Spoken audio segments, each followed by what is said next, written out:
Let's begin with without prejudice. What does that mean in this dismissal?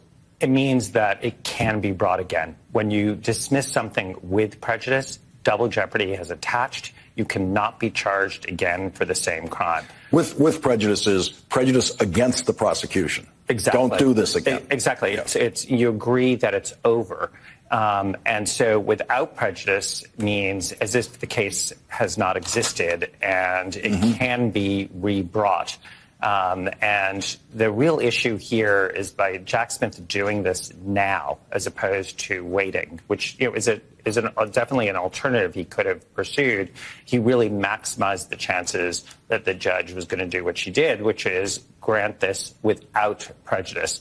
And symbolically, that is also important because, as Jack Smith's saying, we still have the same view of the merits, and we are not dismissing these charges with prejudice as if it has gone away and we think he didn't do anything wrong. It could be brought again, as remote as that possibility is. Was there any option here for the Trump lawyers to request that the dismissal be with prejudice? Yes, there was. It is surprising to me that they did not say that. They, according to the government's papers, agreed that this would be dismissed without prejudice. It remains to be seen whether that was a mistake on their part, that they should have asked for that, or whether they think, you know what, once Donald Trump is the president on January 20th, he has various options. He can obviously try to pardon himself. And he can also make sure the Department of Justice doesn't go forward with any case for 4 years as to himself. I mean, obviously, he will do that. But it's not clear that he can pardon himself.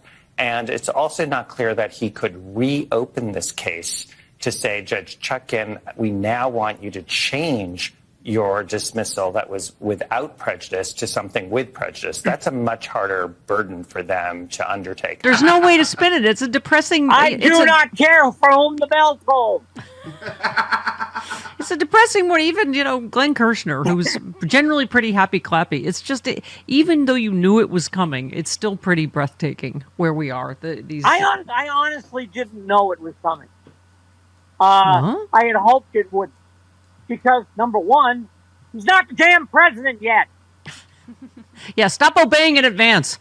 Yeah, I mean, why give up your leverage on your own? Why not, wait till somebody takes it away from you? Well, I assume so he can release a report. Yeah. Right. I mean, that's the whole reason. Because Charlie's obviously... What good is because what would have happened? He would have gotten fired, and then they would have Bill Barred the report. They would have gone, here's the report we're going to issue from. What we need another report to know what we already know. Yes, a report is not going to change anything. I don't want empty pages in history where Trump's crimes should be. I mean, I don't know what else we can do at this point. I just I'm tired of reports. I'm tired of department policy memos. I'm tired of all the roadblocks we put in our own way. Yeah. I hear you. And I just had it. And by the way, I was researching the famous memo that you can't indict a sitting president. Mm-hmm.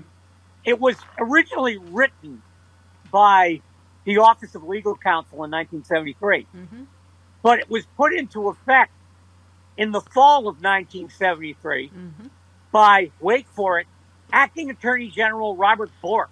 Uh-huh. Yeah. Because Nixon had already beheaded the Justice Department. Right. And Charlie, remember when we were standing. That was considered ridiculous by everybody when Nixon said if the president does it, it's not illegal. Here we are. It's like guess what? If the president does it, it's not illegal. Yeah. I think he's going to shoot someone on Fifth Avenue just to make a point. I'm not going to hope, that this guy's coronary arteries last until 2029. Yeah. I don't care. Because otherwise you're going to wind up having to have a cadaver synod. Yeah. I don't care. You know what the cadaver synod is? Did they teach you that in Catholic school? No, The what? The cadaver synod is probably my favorite historical event. A pope dug up his predecessor, dressed the corpse in the papal robes, put him on trial, and convicted him. I'm down with it. Yeah. And then cut off his blessing fingers and threw the corpse into the Tiber. Yeah. Oh, someone that did mortician makeup for a living said that the makeup Trump is doing looks very much like what they used to do. Because, like Just the lips aren't the same corpses, yeah. color. Right. And whatever. Okay, Charlie, you write out of what seems to be the endless parade of wackadoos, smack brains, rockheads, fanatics, lunatics, and general for brains that has been following Trump ever since he rode down the escalator and set the American idea of self-government on an express escalator to hell. None has been more ridiculous than Dr. Sebastian Gorka. You just, and you didn't think it could get more ridiculous, but I forgot. First of all, the guy has a Bond villain name. Greetings. But I'd forgotten. You said he copped a White House job in the first Trump administration thanks to the intervention of convicted felon Steve Bannon, because of course he did. Yeah. He spread so much misinformation on YouTube, they banned him from the platform. Wow, I didn't even know all the fun facts about this particular lunatic. Yeah, and he walks around wearing his father's Legion of Honor from Hungary. Yeah. What? I mean, come on, man. Hey all, Glenn Kirshner here. I hope you'll join me on my new audio podcast, Justice Matters. I'll be using my 30 years as a federal prosecutor and Army JAG to unpack, break down, and explain the legal issues of the day, particularly where the legal intersects with the political. Please look for Justice Matters with Glenn Kirshner wherever you generally get your podcasts.